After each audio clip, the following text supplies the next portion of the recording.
ese iki kivuga kuri Aburahamu? Sobanukirwa amateka ya Adamu n'inkurikirane zaho n'uburyo zigenda zifata ku bihugu bitandukanye. Adamu yavukiye he? Ikaze mu kiganiro. Njye wumva ni Emmanuel cyangwa unyite Emi. Ibyo byose ayo mazina n'ayanjye. Yesu akumpera umugisha. Reka tumanze dusenge. Uri Imana nziza, urahambaye, ushoboye byose, izina ryawe nirihabwe icyubahiro, iri ni ijambo ryawe, dushigikire kuko n'ubwoko bwawe bigiye kuryumva, izina ryawe nirihabwe icyubahiro, amen. Reka tuganire ku mugabo witwa Adamu, ariko tutaraganira turaza kwifashisha igitabo cy'Itangiriro igice cya mbere ku murongo waho wa 26 kugira ngo dutangire ikiganiro cyacu neza, tubone naho tugitangirira. Turasoma iri jambo, aranditse ngo Imana iravuga iti, tureme umuntu mu ishusho yacu ase natwe, ategeke amafi yo mu nyanja n'ibiguruka mu kirere n'amatungo n'isi yose n'izindi nyamaswa zose zigenda. Hano Imana iri kuvuga ko ifite gahunda yo kurema uyu muntu. Ese uyu muntu Imana yaramuremye? Ese uyu muntu yitwaga nde? Ese yabayeho ute? Ese yabayeho wenyine? Sobanukirwa. Reka twongere dusome mu gitabo cy'Itangiriro ibice 2 umurongo waho wa 10. Turebe ese uyu mugabo ni ikihe gihugu yari arimo. Hano Bibiliya iratubwira ngo ku igice cya 2 ku murongo waho wa 10 hananditse ngo hari uruzi rwaturukaga muri Edeni rukuhira ubwo busitani, hanyuma rukigabanyamo inzuzi enye. Urwa mbere ni Pishoni, nirwo ruzengurutse igihugu cyose cy'ihavira. Aha haradufasha kumenya ngo ibi bihugu bizengurutse Edeni nibihe bihugu. Ese hagati y'ibyo bihugu hari igihugu kirimo? Tuze kuza gusobanukirwa ngo hari iki gihugu kirimo hagati, nicyo Adamu Imana yamuremeyemo. Turaza byose kubisanga mu kiganiro. Hanyuma dukomeze dusome. Cyo kizengurutse igihugu cyose cy'ihavira. Iki gihugu cy'ihavira Bibiliya itubwira ni ikihe? Kibamo zahabu. Ku murongo waho wa 14 handitse ngo turaza kuza kureba ibihugu byose Bibiliya ivuga ko ari bine. Hanyuma ngo umurongo waho wa 14 yavuze ngo uruzi rwa gatatu rwitwaga Hidekeru nirwo rugabana mu burasirazuba bwa Ashuri. Uburasirazuba bwa Ashuri. Ashuri ni igihugu. Bisobanuye ngo Ashuri ni ikihe gihugu kuri izi saha. Naho uruzi rwa kane rwitwa Ufurate. Reka tuganire ku mateka y'uyu mugabo witwa Adamu. Turaza kureba uyu mugabo yabayeho wenyine cyangwa hari undi muntu yari afite babanaga. Iyo uvuze Adamu, buri muntu wese yumva itangiriro ry'igitabo cya Bibiliya. Adamu ni umuntu Imana yaremye. Abayisilamu, abakatolike, abadeperi, amadini yose atandukanye yemera ko uwo muntu Imana yamuremye koko. Nta mpaka zibaho kuri Adamu ku madini atandukanye, ariko usanga impaka zibaho ko Yesu abaho cyangwa ntabeho ku madini atandukanye. Ariko si ibyo tugiye kuganira. Tugiye kuganira Adamu abaho cyangwa ntabaho. Niba utekereza ko Adamu atabaho, andika muri komenti umbwira ati Adamu ntabaho. Niba uzi ko Adamu yabayeho, umbwire ngo Adamu yabayeho. Kurikira ikiganiro uri kumwe na Emmanuel. Uyu mugabo witwa Adamu, twasomye Bibiliya iratubwira ngo Imana yaravuze ngo izana igitekerezo, iravuga ngo reka tureme umuntu. Koko nibyo, iyo usomye usanga Imana yararemye umuntu. Icyo gihe Imana izana igitekerezo, nta Satani, nta nzoka, byose byari ibiremwa by'Imana, kandi Satani yabaga mu ijuru. Abyumvikanaho n'Imana. Satani yari umumarayika mukuru, we n'Imana bari inshuti, baragendanaga. Satani Imana imukinga akantu hanyuma Satani ahuze gato asanga Imana yashize umwuka mu muntu, ariko ryari ibanga ry'Imana n'ubumana. Hanyuma haza kuba intonganya mu ijuru, ariko iyo utangiye yitangirira usanga Imana irema isi yarayiremye ari umwijima yose, nta muntu wabagamo, nta nyamaswa, ahubwo Imana yagendaga mu isi ikagenda mu ijuru. Kuko icyo gihe isi Bibiliya itubwira ko yari amazi gusa, nta butaka, nta byatsi, yari amazi. Ahubwo ngo umwuka w'Uwiteka iyo yavaga mu ijuru yagenderaga hejuru y'ayo mazi isi yose. Umwuka w'Uwiteka yahoraga atembera mu isi yose. Ariko Imana ibona si byiza, iravuga ngo reka ubu, irategeka iravuga ngo ubutaka ukwabwo, amazi ukwabwo. Ibona ni byiza, iravuga ngo umucyo ukwawo, umwijima ukwawo. Ubwo niko habayeho ijoro, habaho amanywa, byitwa umunsi. Benshi muri twe ntabwo dusobanukiwe umunsi, dutekereza ko umunsi ari amanywa gusa.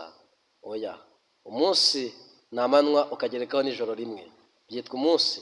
Kuko amanywa agira amasaha 12, ijoro rikagira amasaha 12. Bisobanuye ngo ubwo nibwo bubaye umunsi, ijoro n'amanywa ni umunsi. Usanga benshi bakora amasengesho bakavuga ngo ndahera mu gitondo ngeze nimugoroba umunsi ndaba nkushoje. Oya, urishuka. Umunsi ugizwe n'ijoro n'amanywa, umunsi wuzuye. Nge ni Emmanuel cyangwa unyite Emi. Twasomye mu gitabo cy'Itangiriro igice cyaho cya 2 ku murongo waho wa 10 n'uwa 11 na 14. Tuza kuvuga ku mugabo witwa, nyuma y'iremwa rye, uyu mugabo Imana imaje kumurema, uribaza ngo yaramuremye yamuhaye iki? Yaramubwiye ngo nguhaye ubutware bwo gutegeka isi yose, amafi, inyoni. Nyuma y'uko imuremye imuha ubutware bwose bwo gutegeka ibyari mu isi byose. Kandi icyo gihe umuntu w'icyo gihe Imana ikirema Adamu yari umukire, nta kurya ahinze, nta kurya avunitse, kwari ukwiberaho gusa, ugera ku rubuto ubonye ugaca ukarya. Ariko kurya nk'uko mubizi ni intambara, kurya no kwiha icyuya. Izo zose ni ingaruka z'uyu mugabo.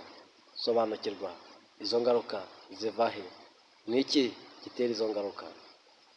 Adamu ni umuntu nkawe, ariko ni umuntu Imana yibumbabumbiye. Nta mubyeyi Bibiliya itubwira yari afite, usibye ko yari ikiremwa cy'Imana. Hanyuma ukibaza ngo Imana ko yaremye umuntu umwe yaje kugenda ute?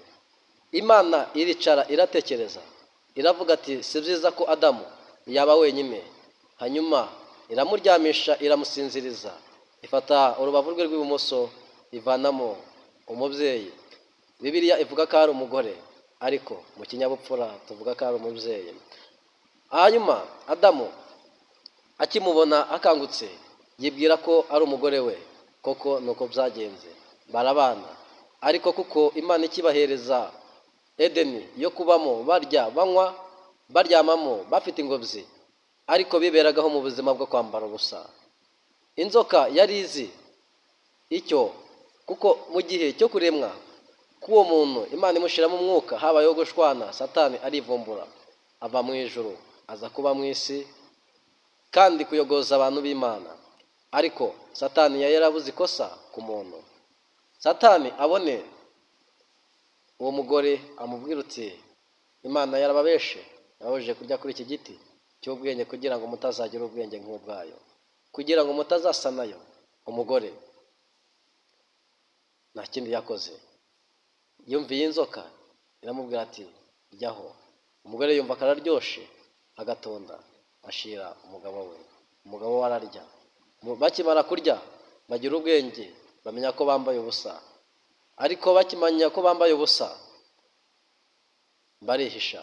Imana ije kureba Adamu iramubura, irahamagara Adamu, Adamu. Adamu aritaba, arasubiza ati ko nagushatse ngakubura. Imana iramubaza ko nagushatse ngakubura. Adamu aravuga ati nahunze. Imana iramubwira ati Adamu, aho ntiwariye kuri cya giti nakubujije? Adamu aravuga ati ni umugore wanyihereye. Imana ibaza umugore aravuga ati ni inzoka yashutse. Imana ivuma inzoka irayibwira ati ubaye igicibwa, ubaye ikizira. Abwira umugore, Uwiteka abwira umugore wa Adamu, aramubwira ati kwifuza kwawe kuzaherera ku mugabo, uhereye umunsi uzabyara urushye, uzabyara bikugoye. Adamu, icyaha yakoze cyatuviriyemo ingaruka nyinshi. Usanga kurya bitugora, kwambara bitugora, guhinga tukarumbya. Izo ni ingaruka za Adamu. Bisobanuye ngo Adamu kubaho kwe nibyo byaduteye umubabaro, kurya tugowe, kubana nabi n'imiryango, ibibazo bitandukanye. Adamu, ingaruka z'icyaha cye nitwe. Adamu mu kubaho kwe byazanye urupfu. Kayini yica Abeli. Adamu, Imana iramubwira ngo uzarya wiyushya cyoya, uzarya uvunitse, uzarya ukoze, kandi mbere yaryaga atakoze. Kubera ko ibyo bihano, Imana iravuga iti kuko babonye ko bambaye ubusa, ibadodera ibigunira, ibakoreshereza imyambaro yo kwambara, barambara babaho. Imana ibonye ko Adamu yamubujije igiti akiriyeho, iravuga ati Adamu namubujije igiti cy'ubwenge, ariko hari ikindi giti cy'ubugingo, reka mwirukane atazarya kino giti akazarama imyaka myinshi. Adamu, Imana iramwirukana, ava muri ubwo busitani bwa Edeni. Ukibaza ngo ese Adamu turakura he aho yavukiye? Iyo usomye usanga Imana ivuga Adamu ikamuvugana n'ubwo busitani. Ntabwo Imana ivuga ngo yamuremeye ahandi muzana muri ubwo busitani, hoya. Bisobanuye ngo Adamu Imana yamuremeye muri ubwo busitani. Ukibaza ngo tuzamenya ute Adamu aho Imana yamuremeye, mu kihe gihugu? Niho twasomye mu Itangiriro igice cya 2 umurongo wa 10, dusanga Imana yavuze ibihugu byari bigose iyo Edeni yararimo. Ukibaza ati uyu mugabo yarabayeho ute? Adamu Imana imushize muri ubwo busitani abo bamo. Ariko icy'ingenzi turareba ngo ese Imana ko yibanze mu bihugu bivugwa ahangaha byari bigose Edeni Adamu yararimo, harimo Havira sobanukirwa ni ikihe gihugu? Kush sobanukirwa ni ikihe gihugu? Ashuri sobanukirwa ni ikihe gihugu? Egypte sobanukirwa ni ikihe gihugu? Havan sobanukirwa nicyo gihugu cya mbere Bibiliya ivuga cyari kigose Edeni Adamu na Eva babagamo. Iki gihugu mu bushakashatsi nasanze ari igihugu cyitwa Saudi Arabia. Iki gihugu ni igihugu giherereye ku mugabane wa Aziya. Uyu mugabane wa Aziya ni umugabane wibanda cyane ku mico ya Kisilamu. Hanyuma ikindi gihugu uzasanga cyari kigose iyi Edeni uzasanga ari igihugu cyitwa Kushi, ni igihugu cyitwa Turikiya, igihugu cyo mu Burayi gihana imbibi n'ibi bihugu byo muri Aziya. Uzasanga igihugu cyitwa Ashuri nacyo kigose ni igihugu cyitwa Irani, ni igihugu kiri ku mugabane wa Aziya, ariko iki gihugu cyitwa Turikiya icyo kiri ku mugabane w'Uburayi, European benshi ariko bakunda kuvuga. Iki gihugu cya Egypte ni igihugu kivugwa mu mateka muri Afurika, gituranye n'ibihugu byo ku migabane ikomeye cyane, ibihugu byo muri Aziya, Uburayi. Nicyo gihugu gifata ku bindi bihugu byose. Iyo usomye iyi Edeni usanga igoswe n'ibihugu byinshi, havuyemo ibi bivugwa. Usanga igoswe n'igihugu cyitwa Egypte, Isirayeli, Lebanon. Usanga igoswe n'igihugu cyitwa Syria, Irigwe, Saudi Arabia, ni ibi bihugu bigose aho. Bisobanuye ngo uyu mugabo witwa Adamu nta nkomoko y'igihugu runaka afite. Ni nko kuvuga ngo ni ibihugu bigera muri bine Imana yamuremeyemo Edeni yari irimo. Nta nkomoko y'igihugu Imana igaragaza ko yari umuntu wo mu isi gusa, ariko ikagaragaza ibihugu byari bigose iyo Edeni. Uyu mugabo witwa Adamu nyuma y'uko yirukanywe muri iyi Edeni yaje kuza kubyara arororoka. Yororotse abyara uwitwa Gahini na Abeli. Ibyababayeho urabizi. Gahini yishe Abeli kubera ishyari. Ibyo byose byaturutse ku byo Adamu yadukoreye. Adamu, Bibiliya itubwiye ko yavukiye hagati y'ibihugu Havila, aricyo Saudi Arabia, aricyo Kushi, Turikiya ku mugabane w'Uburayi, aricyo Ashuri, Irani ku mugabane wa Aziya. N'ibyo bihugu Egypte ku mugabane wa Afurika, Isirayeli ku mugabane w'Uburayi, Lebanoni ku mugabane w'Uburayi, Isiriya ku mugabane w'Uburayi, Irigwe ku mugabane w'Uburayi, Saudi Arabia ku mugabane w'Uburayi. Ibihugu byose usanga Imana ivuga usanga biri ku mugabane w'Uburayi. Hanyuma uyu mugabo iherezo rye riba rirarangiye rya Adamu. Haje kuza iherezo ry'umugabo witwaga Nowa nyuma y'uko Adamu yororotse. Uyu mugabo witwa Nowa hari umurwa witwaga Nineve. Nineve hari ahantu hari ibyaha byinshi hameze nka Sodoma, ariko Sodoma havugwa nyuma ya Nineve. Nineve yabayeho mbere ya Sodoma. Sobanukirwa. Iyi Nineve hari umugabo witwaga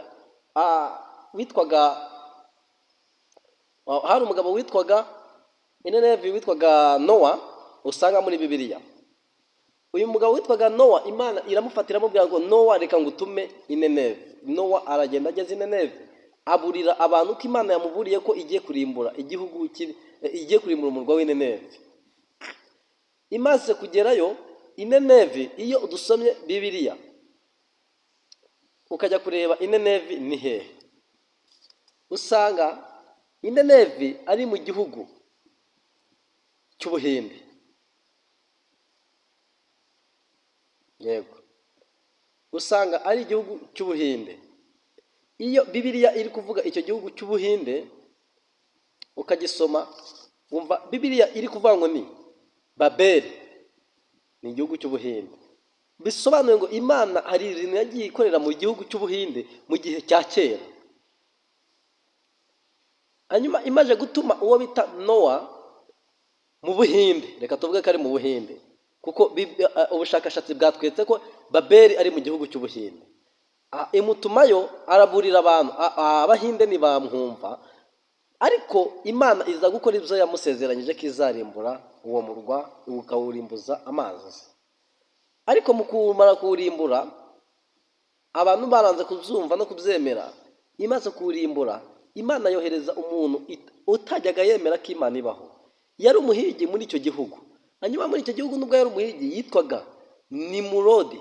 Yari umuhigi uhereye mu myaka myinshi cyane aho zari umuhigi utabasha kubarira ku ntoki. Uyu mugabo niwe Imana yakoresheje ajya gusana umurwa wa Nineve igihe byari birangiye. Bisobanuye ngo Imana niba yararimbuye abantu babayeho mbere ku bwa Adamu, hari abandi bakomotse, kuko Imana yaravuze ngo usibye abantu b'umuryango wawe n'inyamaswa 7 zitazira n'inyamaswa 2 zizira, byose ubishire mu nguge wiberemo.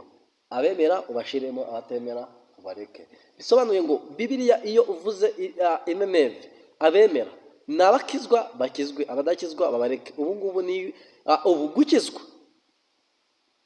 gukizwa niko kubaza inkuge muri iyi minsi. Hanyuma Imana uwo mugabo arawusana. Hanyuma ngo amare kuwusana, ibya Nowa bibe birarangiye. Haza iby'umugabo witwaga Aburahamu. Ngo Aburahamu ngo akiri umwana, mama we yitwaga Tera. Tera afata Aburahamu bajya mu gihugu cya Kanani. Bageze i Kanani, babayo. Ariko Aburahamu wibuke akiri umwana, Imana yaramubwiye ati Aburahamu, simvuga ko yari umwana, ariko mu myaka ye yari umwana. Imana yaramubwiye ati Aburahamu mwana wanjye, ndi Uwiteka Imana yawe. Biri mu Itangiriro 12. Va muri icyo gihugu urimo, nzakwereka igihugu uzajyamo. Kuko Aburahamu yahoraga, ise yarafite ibigirwamana, Aburahamu niwe wari umukozi w'ibyo bigirwamana. Yibaza ati nta yindi mana ibaho. Imana imusura mu gicuku cya nijoro, ivugana nawe aya magambo, iravuga ati Aburahamu, ndi Uwiteka Imana yawe, ndiho kandi nzahoraho. Haguruka ngwereke igihugu uzajya kubamo. Usiga amazu ya so, usiga imitungo ya so, usiga ibigirwamana bya so. Hanyuma ngo Aburahamu arahaguruka, Imana imujyana mu gihugu cya Kanani. Ariko iki gihugu cya Kanani benshi ntabwo bajya bagisobanukirwa. Iki gihugu cya Kanani iyo ugiye kureba gukora ubushakashatsi, usanga ari igihugu cya Filipine, ariko ni igihugu abantu benshi batazi. Ni igihugu kiberamo amahoro, ni igihugu cya Filipine. Ni igihugu kiri ku mugabane wa Aziya. Hanyuma bagezeyo, Aburahamu arahava, aramanuka ajya i Beteli. Ava i Filipine ajya i Beteli. Naho arahava kuko yagendaga yubaka ibicaniro by'Uwiteka. Ajya mu butayu bw'ahitwa Negebu. Iyo Bibiliya ivuga Negebu, uribaza ngo ni he? Negebu, iyo urambuye amaso cyane, usanga ari mu gihugu cy'Ubufaransa, i Paris. Hanyuma agezeyo, inzara imwicirayo. Igira inama, aravuga ati Sarayi, mugore mwiza nkunda, vayo tujye muri Egiputa. Akigera muri Egiputa, umugore we yari mwiza cyane, umwami Farawo aramutereta. Farawo abimenye, arababwira ati musubireyo, bahereze byose baragenda. Bakigerayo, bavanayo inka nyinshi, bavanayo ibintu byinshi cyane, kuko byabaye byinshi byanga kuzura igihugu. Hanyuma ngo Loti, inka zari nyinshi ze, n'iz'Aburahamu zari nyinshi, abashumba bari benshi. Ariko ngo Loti, abashumba be batongana n'Aburahamu. Aburahamu nk'umuntu w'umugabo aravuga ati ntitwakabaye dutongana, dore ibihugu byose biri imbere yacu, hitamo kujya kuba. Loti aravuga ati njye ngomba kuba mu gihugu cya Isirayeli. Isirayeli hari umurwa witwa Sodoma, hari umurwa witwa Gomora. Hanyuma Aburahamu aravuga ati ngewe ndigera mu gihugu cy'i Kanani. Aburahamu agezeyo, Imana iramwereka, iramubwira ati Aburahamu mwana wanjye, reba kiriya gihugu cy'i Kanani, kiriya gihugu cya Siriya, reba Gomora, reba Sodoma, ngiye kuyirimbura kuko banze kunyumvira. Imana iramubwira ati, iyo usomye Bibiliya usanga Aburahamu yarabwiye Imana ati hoya, ese hari umukiranutsi umwe, hari abakiranutsi 100, kugeza ubwo yageze ku mukiranutsi umwe, ari wowe. Imana iramubwira ati Aburahamu, ndetse kurimbura Sodoma. Ariko Imana igarutse bwa kabiri, kuko yohereje abamarayika bayo kujya kureba Sodoma. Bagezeyo barabafata, hari ubutinganyi buteye ubwoba. Ariko Imana ihamagara Aburahamu, yamuhamagaye avuye mu gihugu cya Egiputa. Bivuze ngo we na mama we Tera babaga mu gihugu cya Egiputa, kuko Aburahamu niho yavuye. Bisobanuye ngo habaye iki? Habaye ko Imana ivanye Aburahamu mu gihugu cya Egiputa, mu gihugu kiri muri Afurika. Bivuze ngo kandi Imana ibwira Aburahamu, iramubwira ati nzakugira sogokuruza w'amahanga. Bivuze ngo hari ubutwari Imana yavanye mu bihugu bya Aziya, hari ubutwari Imana yavanye mu bihugu by'Abarabu, mu bihugu by'Uburayi na European. Imana ibuvana, ibuhereza, ibushira muri Aburahamu. Aburahamu ni umwana wa Afurika, yavukiye muri Afurika. Aburahamu ni umunyafurika pire. Bivuze ngo Afurika Imana ifiteho umugambi wo kugira ngo Afurika ikorere Imana. Abanyafurika muhaguruke muze dukorere Imana dukurikije aya mateka twumvishije. kuko Imana yamanjije kuba gukorera mu bihugu bya Aziya, mu bihugu by'Uburayi, mu bihugu bya Aziya na European. Umva, Imana ihagurutsa Aburahamu mu gihugu cya Afurika cya Egiputa, imutwara muri ibyo bihugu. Bisobanuye ngo Imana ishaka ko Abanyafurika bava muri Afurika bakajya gukorera Imana mu bihugu byo hanze. Bisobanuye ngo Imana hari ibyo yabonye bitagenda neza mu bihugu byo hanze, irashaka gutuma y'Abanyafurika. Yatumyeyo Aburahamu imuvanye mu bigirwamana, iramubwira ati genda ujye mu bihugu bya Kanani ubabwire. Kuko Aburahamu, Imana isobanura ko iyo usoma Bibiliya usanga yagendaga yubaka mu butayu amahema y'Uwiteka Imana.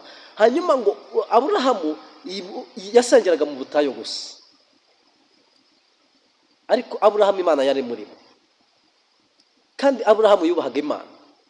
Bisobanura ngo muri Afurika dufite abatubanjirije bubahaga Imana, ariko usibye muri iki gihe ushobora kubona Abanyafurika bitwigize abantu tutacyumva Imana uko yari yahoze, ko ariko yahoze. Imana yafashe Abayisirayeli bari baraje gukambika muri Afurika. Umva agaciro Afurika yahoze ifite. Nubwo Afurika yahoze ari abanyabyaha mu gihugu cya Egiputa bishaka kugaragaza Afurika, ariko Abayisirayeli bavuye mu gihugu cya Egiputa. Abayisirayeli ni abantu Imana yarwaniriraga, bamenye Imana, urumva, baza guhahira mu gihugu cya Egiputa. Ariko muri Egiputa habaga umwami witwaga Farawo. Ni ukuvuga ngo muri Afurika habagamo uwo mwami. Muri icyo gihugu kivugwa cya Egiputa cyane muri Afurika habagamo umwami, ariko umwami yibwiraga ko afite imbaraga. Ariko Imana y'inyamaboko yahamagaye Aburahamu. Imana yavanye Abayisirayeli mu gihugu cya Isirayeli, ikabashyigikira bakagera muri Egiputa ari bakeya, bakabyara bakamarayo imyaka 40, bakongera Imana ikabavanayo ibakijije amaboko ya Farawo. Iyo Mana ikeneye ko Afurika hari abantu bakivamo, abantu binangiye imitima yo kuva muri Afurika ngo bamamaze ijambo ry'Imana. Aburahamu yagiye kuvugira Imana ari uko akeneye amafaranga, nuko yiyumviye ijwi ry'Imana, kandi Aburahamu yabaye umukire. Isaka wa Aburahamu yabaye umukire kuko kumvira Imana. Kuko Bibiliya harawugera ugasoma ukavuga ukumva ijambo ry'Imana avuze ngo nuko uwo mugabo agenda b'umukire gake gake. Isaka arabiba, yeza inshuro 100 kurusha uko yari asanzwe yeza. Bisobanuye ngo kugendana n'ijwi ry'Imana. Munyafurika ubutware bwari muri Aziya, ubutware bwari muri European, Imana yabuvanyemo ibushyira muri Aburahamu. Kuko ubu turi ku isi turabuzukuruza Aburahamu, turi kugendera mu isezerano rya Aburahamu. Mose ni umwuzukuru wa Aburahamu, Eliya ni umwuzukuru wa Aburahamu, nawe uri umwuzukuru wa Aburahamu. Ni ukuvuga ngo niba uri umwuzukuru wa Aburahamu, nubwo waba uri mu bihugu byo hirya uri umwarabu, ubu intsinzi ihari niyo witwa Aburahamu. Bivuze ngo intsinzi, idarapo ry'Uwiteka Imana Nyiringabo ishoboye byose rishinze muri Afurika. Idarapo ry'Uwiteka Imana rizamuriwe muri Afurika. Ibyaha byose biri muri Afurika. Imana ntago yazamura idarapo ryayo muri Afurika kirimo ibyaha. Ariko ndagira ngo ngutangarize ngo ubu bushakashatsi uzafata umwanya wawe, ufate Bibiliya yawe usome, umenye ngo ibi bihugu Bibiliya ivuga Havani, iki gihugu cyitwa Kushi, iki gihugu cyitwa Ashuri, ni igihugu ki? Uzabisobanukirwa. Shalom, shalom. Imana ibandindire kandi bahereza imbaraga. Njye mwumvaga ni Emi cyangwa Emmanuel, unyite uko ushaka, yose nanjye. Yesu akomeze kurinda no kurengera. Shalom.